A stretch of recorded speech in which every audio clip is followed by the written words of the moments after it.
Please, someone help me. I can't lose him. The camera pans in on Daniel, a young single father sitting in a dimly lit hospital hallway, clutching his little boy's tiny hand. Machines beep softly behind the door, the sound of life slipping away one breath at a time. His son, Eli, only 6 years old, has a heart condition. Doctors said he needed urgent surgery, costing far more than Daniel could ever earn working double shifts at a construction site. He'd already sold his car, his house, and everything he owned. But still, it wasn't enough. He even posted online, "I need money for surgery. Please help my son." Days went by. Nothing. Just empty promises and fake sympathy. Until one message appeared. From someone named Amelia Hartfield.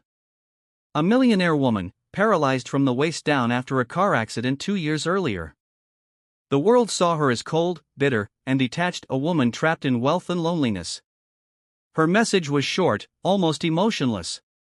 "I can help you. But I have one condition." Daniel didn't hesitate. He called her immediately. Her voice was soft but commanding.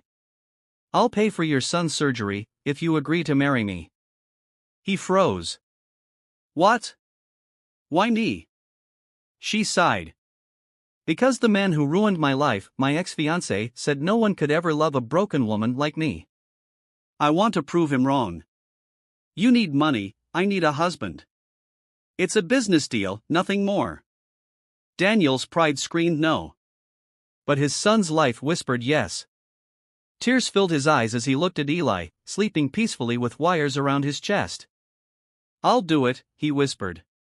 "For my son." A week later, Daniel stood at a lavish wedding ceremony, dressed in a rented suit. The media buzzed, "Millionaire Amelia Hartfield marries a poor single father." But behind those cameras, no one saw the pain in both their hearts. For Amelia, it was humiliation disguised as control. For Daniel, it was sacrifice disguised as survival. The first few weeks were cold. Amelia stayed in her vast mansion, always distant, always guarded. Daniel cooked, cleaned, and cared for her, not out of obligation, but out of respect. He treated her not as a burden, but as a person. One morning, he found her staring at her old piano, her fingers trembling. "I used to play," she murmured, "before the accident."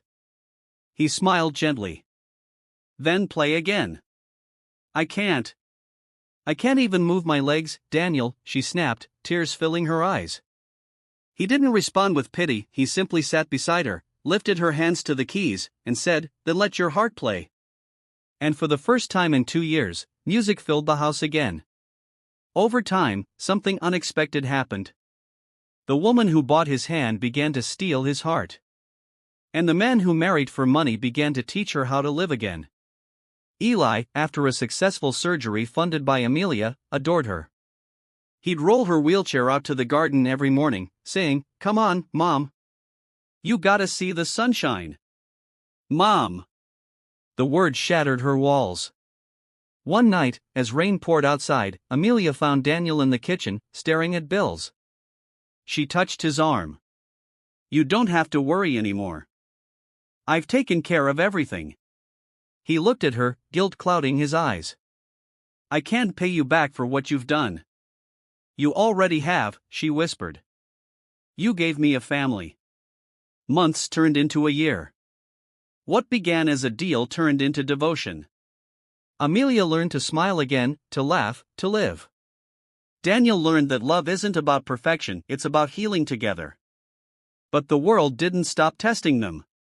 Amelia's ex-fiancé returned, mocking her in public. "So this is your fake husband? You actually bought yourself a family." Daniel clenched his fists, but Amelia held his hand and wheeled forward. Her voice was steady. "You're wrong. I didn't buy him. I found him, and in finding him, I found myself." That moment, the world saw her not as a wheelchair-bound millionaire, but as a woman who rose again. Their story spread online, the woman who gave life, the father who gave love, and the boy who brought them together. Years later, at Eli's birthday party, he asked, "Dad, Mom, how did you two meet?" Daniel smiled, glancing at Amelia, her eyes glistening with quiet joy. "Well, son," he said softly, "we met when both of us were broken. But love fixed us both." Amelia reached for his hand. "Sometimes," she added, "the things we do out of desperation lead us to the people we were meant to find." As the screen fades, the camera focuses on the three of them, a father, a mother, a son, laughing together under the sunlight.